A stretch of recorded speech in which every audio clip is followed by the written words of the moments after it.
Assalamualaikum warahmatullahi wabarakatuh. Nama saya Ismatullah Fauji dari kelas TI reguler B. Di sini saya akan mempresentasikan atau menjelaskan tentang pemrograman bahasa C, yaitu tentang variabel lokal.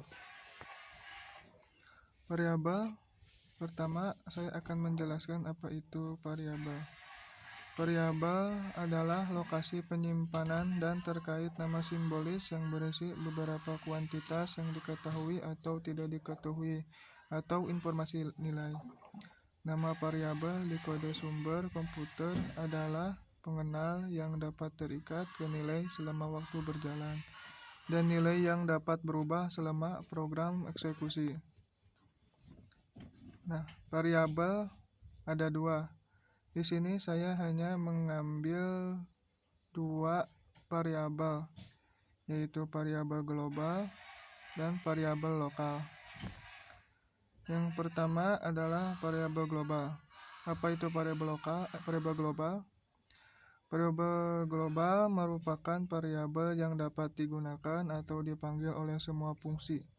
Variabel ini juga dapat digunakan jika ada variabel yang digunakan pada beberapa fungsi atau prosedur. Kemudian ada variabel lokal. Adalah variabel yang hanya dapat digunakan atau dipanggil dalam satu prosedur saja.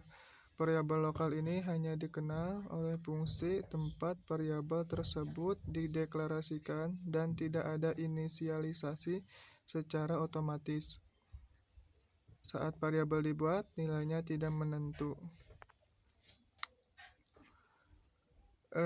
Perbedaan variabel lokal dan global. Nah, di sini terdapat perbedaan antara variabel lokal dan global. Ada 4 perbedaan, yaitu yang pertama, variabel lokal dideklarasikan di luar fungsi main atau di luar sebuah fungsi atau prosedur lain. Yang kedua, variabel global dideklarasikan di dalam sebuah fungsi atau di dalam sebuah prosedur.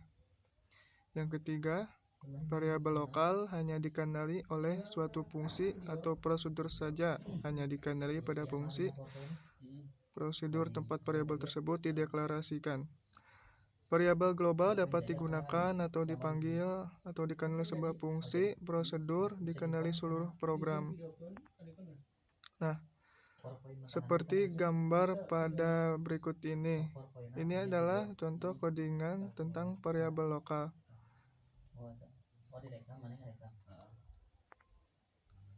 Nah, bisa dipastikan akan terjadi error pada saat compile karena variabel umur dalam fungsi cetak umur tidak terdefinisikan sebelumnya. Deklarasi umur hanya ada di fungsi main dan tentu saja cetak umur tidak dapat mengakses variabel tersebut karena sifatnya lokal. Sesuai dengan pengertian variabel lokal, yaitu variabel lokal adalah merupakan yang hanya dapat digunakan atau dipanggil dalam satu prosedur saja. Variabel lokal ini hanya dikenal atau fungsi variabel tersebut dideklarasikan. Nah, seperti itu. Mungkin hanya itu yang dapat saya jelaskan. Mohon maaf bila banyak kesalahan. Wabillahi taufiq wal hidayah. Wassalamualaikum warahmatullahi wabarakatuh.